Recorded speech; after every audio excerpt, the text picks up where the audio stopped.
Olá, como vão vocês? Prontos para mais uma aula? Prontos para mais um conteúdo fantástico sobre ecologia? Sobre esta nossa fantástica, incrível fábrica de vida, onde vivemos, onde realizamos todas as nossas reações. Apesar da brincadeira, apesar do tom brincadeira, é isso mesmo que significa ecologia. É o local onde desenvolvemos todas as nossas ações. É onde a nossa vida é sustentada, a vida de outros seres vivos são sustentadas, né? É sustentada, tá? Hoje nós vamos falar sobre sucessão ecológica. Nossa, o que é sucessão ecológica? Né? Então nós vamos perceber que o meio ambiente, os seres vivos, os vegetais, o ecossistema, a ecologia, está em constante transformação, sempre mudando. Quantas vezes eu já falei isso? E quantas vezes mais eu vou falar? Eu vou falar muito para vocês. Evolução é isso. Sofremos uma ação do meio ambiente, nosso organismo, ou os organismos, ou o meio ambiente, ou as plantas, ou os vegetais, ou os animais, eles se modificam permanentemente ou temporariamente para se adaptar, né? Por exemplo, se tiver muito frio, colocamos agasalhos, os animais se fecham, né? Vão para a hibernação. Se tiver muito calor, ao contrário. Se tem muita água, muita chuva, os animais se protegem em lugares mais secos. Se tem pouca, buscam água. Isso são alterações do meio ambiente que dá o dinamismo das populações, dá o dinamismo das pessoas e dos seres vivos. Pode ser permanente, né? Teve uma grande catástrofe, por exemplo, já falei aqui, do acidente de Mariana, em Minas Gerais, causado em 2015, que modificou todo aquele ecossistema, todo aquele meio ambiente, né? E agora o que vai acontecer? Bom, aquele meio ambiente, tanto sólido quanto a água, quanto o gás que está lá, vai precisar passar por um processo de sucessão ecológica até se reequilibrar novamente. É sobre isso que nós vamos estar falando agora, ok? Então vamos lá, constante evolução, transformação, dinamismo permanente decorrente das ações ambientais. Permanente ou temporário, né? Às vezes é uma modificação só no momento, depois o meio ambiente, o local, o ecossistema volta a funcionar da mesma forma, tá? Comunidades simples se transformam em complexas até atingir o seu clímax. Uau, o que são clímax? Explicaremos ao longo da aula, tá? Então, comunidades simples, por exemplo, se nós colocarmos um vaso de água ou um copo de água, se nós deixarmos esse copo de água por vários meses, vários dias ou ano, ou essa água toda vai evaporar e nos resquícios das águas vão formar pequenos agentes, pequenos seres vivos como líquens, fungos, bactérias. Se for um chá, isso é bastante fácil de ver, né? Quando a gente deixa um copo de chá, uma xícara de chá, vários dias debaixo da nossa cama, porque a gente esqueceu, ao lado da nossa cama, a gente vai pegar lá e vai ver que está o chá cheio de fungo, mofo, líquen, bactérias, né? Esse é o ciclo de vida, tá?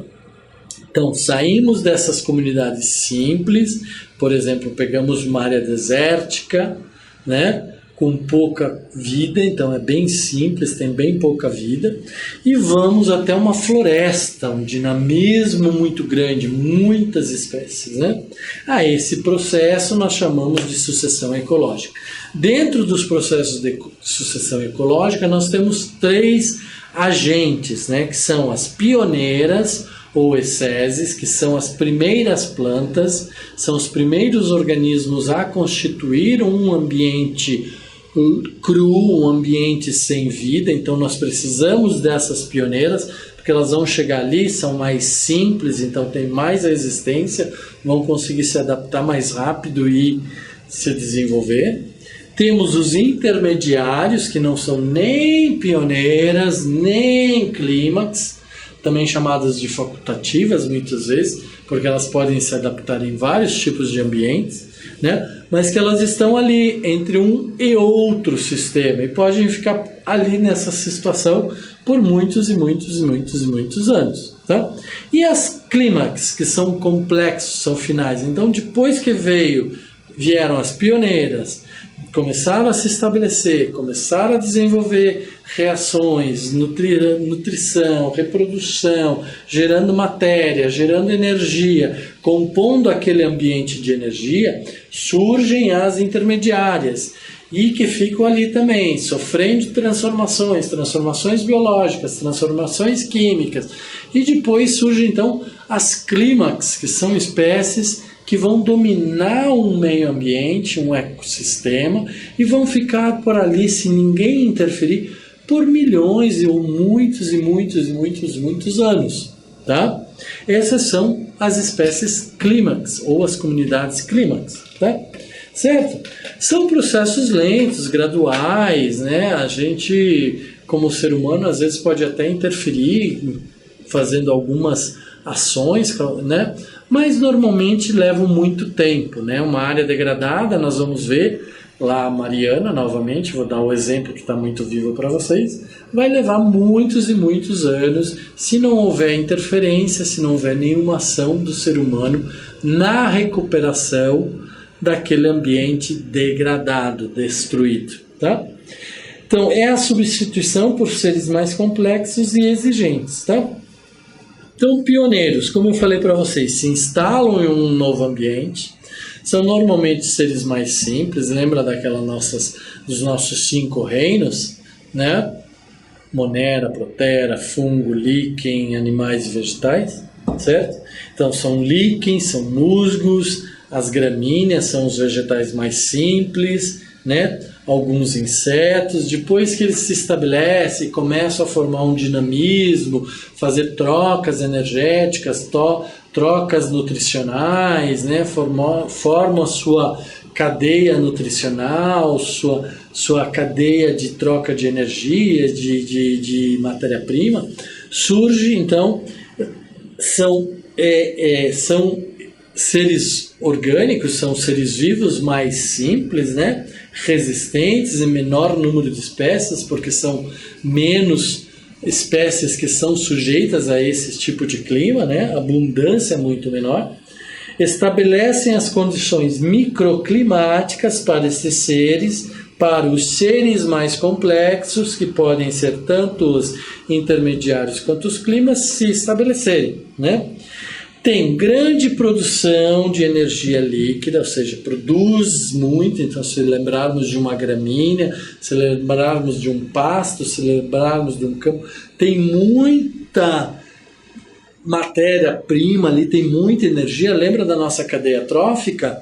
Né? Nós tínhamos uma base com muita energia e conforme iam se alimentando, os animais iam consumindo para a sua vida, mas iam perdendo energia, e lá no topo da nossa cadeia trófica nós tínhamos um decompositor final com energia embutida muito menor, né? Então, quanto mais na base, quanto maior o número de indivíduos, mais o volume de energia embutida, tá? E isso acontece porque são seres autótrofos, capazes de fazerem fotossíntese e gerar a sua própria energia. Então eles geram energia, está ali disponível, consuma quem quiser, né? Ninguém consumiu ainda, está ali, está toda ali disponível, tá? E essa fotossíntese é maior do que a respiração, porque a taxa metabólica desses vegetais ou desses animais, né, no caso dos insetos, é muito pequena, é muito menor. Então eles consomem muito mais energia do que eles respiram e liberam, tá? O excedente da matéria orgânica é liberado. Claro, já falamos isso várias vezes. Toda vez que um ser vivo, um ser orgânico morre, toda aquela matéria que existe em seu organismo vai ser liberada de alguma forma, tá? Aqui chamada de matéria orgânica, tá? Que é a matéria do organismo, tá? Pioneiros ou exceses, né? Então, destacam-se os líquens por sua capacidade de mineralização, que se associa à matéria vegetal das gramíneas, aumentando a fertilização do solo. Então, os líquens eles conseguem se estabelecer em qualquer tipo de organismo: pedra, rio, solo, árvores, tronco de árvores, prédios, edifícios, casas, ruas. Se observarmos, nós vamos ver uma estrutura de líquen ali. O que o líquen está fazendo? Ele está extraindo daquele ambiente, daquele local, os seus compostos químicos necessários para a produção da sua energia para alimentar outros seres vivos, tá? Por meio do quê? Da fotossíntese, tá bom? E podem também se associar a outros vegetais, e aí conforme for essa associação, vai gerando as suas reações, né? Então, quando eles vão fazendo isso, eles vão liberando, eles vão decompondo, eles vão liberando resíduos. Essa liberação de resíduos vai fazendo com que o solo fique mais nutritivo, tenha mais umidade, porque libera a água. A gente já falou no ciclo da água, que os animais liberam a água, os vegetais, quando se decompõem, liberam a água. Isso vai fazendo alterações naquela estrutura do meio ambiente e vai capacitando aquele microambiente para que outros organismos entrem e se instalem e se estabeleçam e se desenvolvam. Tá?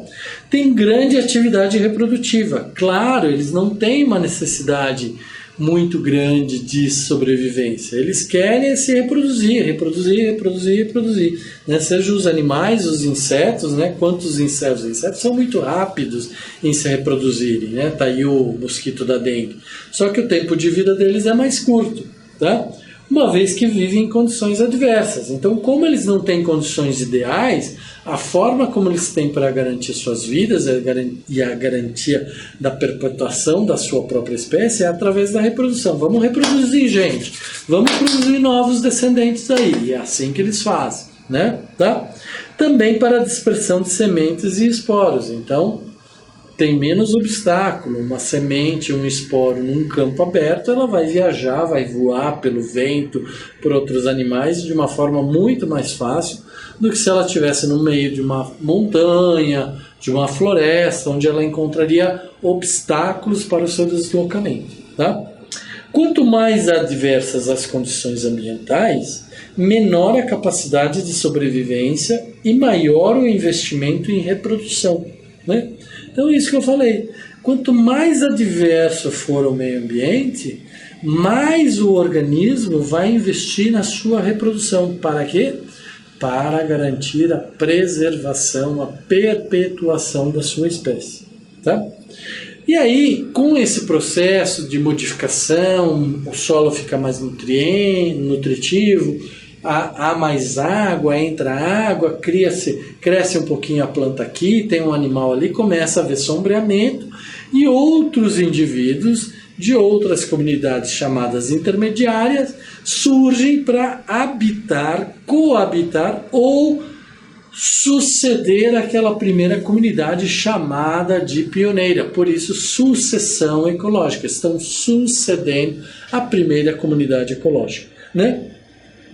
Se instalam após as atividades dos pioneiros para estabelecer melhores condições à sobrevivência e desenvolvimento da vida. Então são estruturas de animais e vegetais mais complexas, um pouquinho mais complexas. Já vemos aí os arbustos, as herbáceas que já começam a apresentar o xilema, o lenho, né? Uma estrutura mais rígida das suas células, dos seus tecidos, né, que são os arbustos e os herbáceos. Um porte maior, então as plantas já não são mais tão rasteiras, não são mais líquens, mas começam a surgir uns arbustos, né, umas plantinhas mais altas, já dando uma modificada na paisagem daquele ambiente ou nas condições ambientais, microclimáticas daquele ambiente, né? Favorecendo então que outros seres vivos se aproximem ou se cheguem, né? E criando as condições para que as próximas comunidades também possam entrar, né? Tá? Que são o estabelecimento de novas espécies e espécies mais exigentes, tá? A produção energética líquida é menor do que nas pioneiras, pois necessitam mais energia para sua preservação. É claro, porque se são seres mais estruturados, com uma estrutura pouco mais complexa do que os pioneiros, então eles precisam de mais metabolismo, né? Eles precisam consumir mais energia para sustentar suas próprias vidas e para se reproduzirem, tá? Então, o balanço energético, a energia disponível aí é menor, né? Voltando a olhar para aquela questão da cadeia, né? Da cadeia trófica, né? Ah, mas e as árvores que são muito maiores que os capins? São muito maiores, claro que são muito maiores, mas são muito mais complexas. Então a disponibilidade daquela energia é muito mais complexa do que um capim, né? Se eu colocar um capim para pegar fogo, ele vai queimar fogo rapidinho, né? Se eu colocar um pedaço de lenha para pegar fogo, para queimar, vai levar um tempo até ele secar, até ele conseguir uma temperatura interna, até ele começar a liberar um monte de elementos químicos e aí ele conseguir se carbonizar, né, e ter a combustão, tá? Então, o clímax, né? Então, comunidade mais desenvolvida de um ecossistema, tá? Então, é o último dos últimos. Então, vieram os pioneiros, modificaram inicialmente, vieram os intermediários, melhoraram as condições hídricas daquele ambiente, sombreamento, diminuíram a temperatura, né? Geraram uma facilitação de entrada de outros organismos, né? Aumentou o dinamismo da população da comunidade. E aí, então, depois vem as espécies das comunidades clímax e se instalam aí, tá? Exploram o máximo os recursos naturais existentes em um meio ambiente. Então, tem maior biomassa, tem maior biodiversidade, tem maior número de nichos ecológicos. Lembra o que eram os nichos ecológicos? A cadeia alimentar dos animais, né? Então, tem mais diversidade, porque tem mais tipos de alimentos. Eu falei da diferença entre o capim e a lenha e a árvore, né? Então a árvore tem uma biomassa muito maior, é muito mais pesada, é muito mais sólida, é muito mais constituída de carbono e tem uma estrutura de célula e de parede celular muito mais densa, muito mais rígida do que o capim, né? Estável e com maior capacidade de perpetuação. Então, se você tiver uma floresta e ninguém for lá destruir, desmatar, colocar fogo, cortar toda aquela vegetação, aquela floresta pode permanecer por milhões de anos, que é o caso da nossa mata amazônica, caso as pessoas não vão até lá para destruí-la, né? Menor produção energética líquida. Lembra todos esses slides, tudo quando a gente falou sobre os pioneiros, sobre os intermediários, nós estamos sempre falando de energia líquida, ou seja, aquela energia disponível para o próximo ser vivo na sua cadeia trófica, né? Na sua cadeia alimentar. Então você vai comer uma grama, você vai comer um capim, você vai comer uma alface, você vai comer um repolho, um brócolis, é muito mais fácil do que você comer um pedaço de madeira, correto? Aliás, nós não conseguimos digerir um pedaço de madeira, tá? Menor produção energética líquida disponível, ainda que com alta taxa de fotossíntese, tá? Tem muita fotossíntese aí, todas essas fases os vegetais estão desenvolvendo fotossíntese, né? Mas a fixação é diferente. Vamos falar um pouquinho de Amazônia rapidamente para vocês, porque é um assunto bastante controverso, mas eu posso lhes garantir que a Amazônia é essencial para a vida planetária, é essencial para a vida do ser humano e de todos os seres que habitam no planeta. Nós não podemos destruir a Amazônia, assim como nós não podemos destruir o Cerrado, que é um dos nossos biomas mais destruídos hoje em dia, né? Nós vamos falar dos diferentes biomas brasileiros e mundiais. Mas a Amazônia tem uma função muito importante. ela regulariza temperaturas, ela regulariza o deslocamento de massas, né? Para algumas pessoas, e em algum momento, em certo momento, eu posso falar que ela regulariza a quantidade de CO2 e oxigênio na atmosfera. Isso precisa de uma explicação mais profunda, não é aqui que eu vou explicá-la, tá? Mas ela tem N benefícios, né? Ela tem uma grande variedade de biodiversidade, né? Então, ela tem recursos, ela retém água, retém solo, retém vida, retém biomassa, né? Muito grande. Então a Amazônia é extremamente importante. Jamais neguem isso. Jamais neguem ou digam que a Amazônia não é importante, tá? Com esse processo da sucessão ecológica que a gente viu, dos pioneiros para os intermediários, para os clímax, nós temos ganhos ditos, ganhos de biodiversidade, ganhos de biomassa, taxa de fotossíntese, complexidade dos sistemas e das formas de vida, maior nichos ecológicos. Nós tínhamos uma forma de vida simples, agora nós temos N formas de vida, N nichos ecológicos, né? O pássaro, o macaco, a onça, o tigre, o boto, o peixe, o dourado, a jiboia, olha, é muita cadeia trófica, é muitos nichos ecológicos, né? Homeostase é essa troca de temperatura atmosférica, que é a floresta amazônica.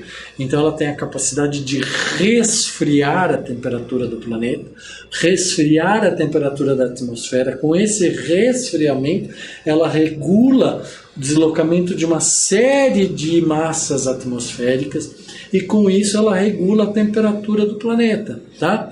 Se nós não tivéssemos atmosfera, e aí é fácil vocês lembrarem, lembrem, onde que é mais quente? Embaixo de uma árvore, de uma floresta ou de um parque, ou lá na beira da praia, que não tem vegetação nenhuma, e o sol está escaldante na nossa cabeça, bate na areia, volta para a gente, num deserto, né? Ou no asfalto, se a gente ficar no asfalto.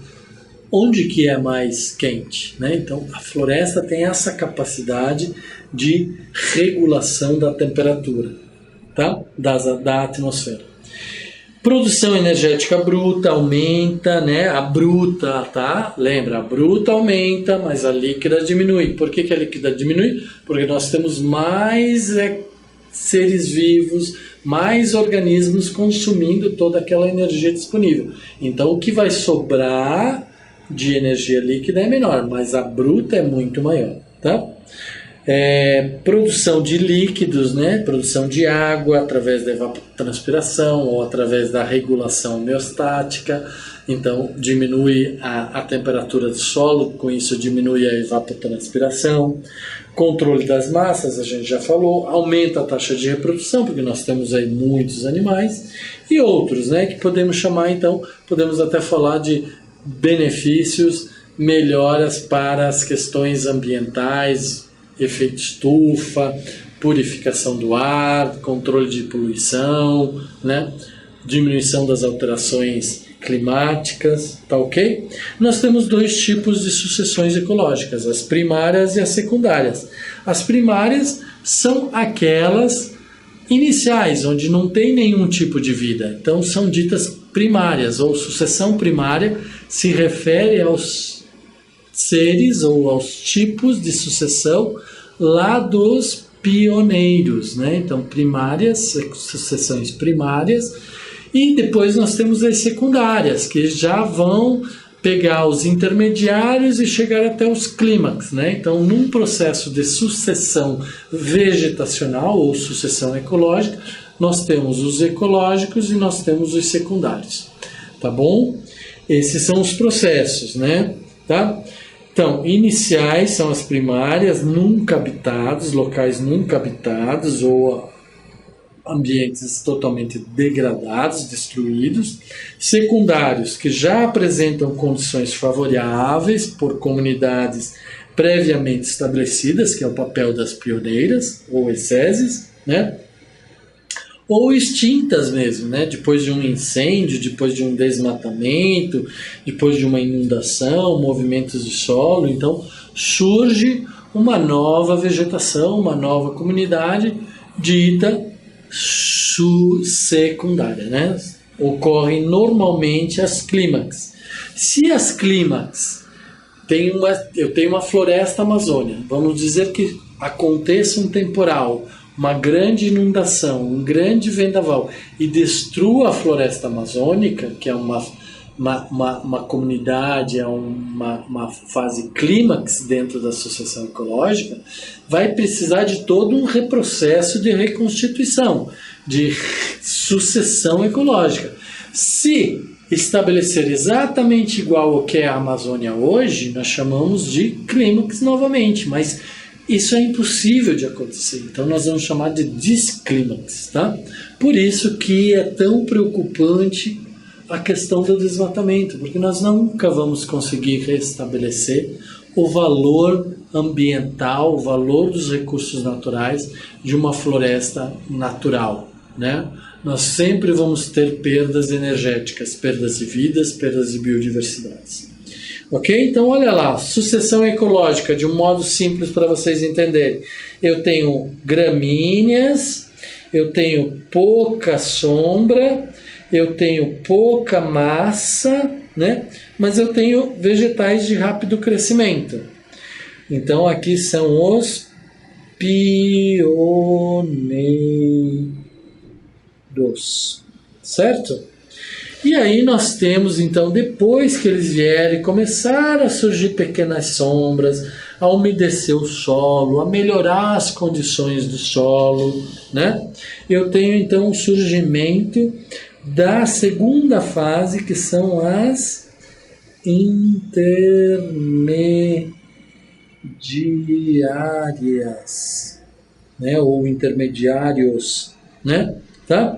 Então, vocês percebem que já tem uma formação de um pequeno tronco, né? São arbustivas, já são maiores, o porte é maior, são herbáceas, né? Então ficam mais fechadas, começam a formar uma cobertura de matéria orgânica mais interessante, tem mais sombra, começa a umedecer o solo, então são os intermediários, para depois nós termos então os clímax, que são, né, os indivíduos clímax dentro de uma associação ecológica, as últimas comunidades, populações a se inserirem, com grandes portes, grande volume de biomassa, né, lenho, xilema, né, grande porte, grande porte, certo? Grande biodiversidade, né? E aí é só olhar aqui, qual é a figura que está mais cheia? Essa aqui ou essa aqui? Essa aqui está mais vazia. Se ela está mais vazia, ela tem menos biomassa. Essa aqui está mais cheia, ela tem mais biomassa, tá? E assim, então, neste sentido, acontece o processo de sucessão ecológica. Espero que vocês tenham gostado, que tenha ficado claro para vocês. E nós voltaremos em breve. Um grande abraço. Nos vemos na próxima aula. Leiam, estudem e mantenham-se em dia. Não deixem acumular conteúdo, porque senão fica difícil. Tá bom?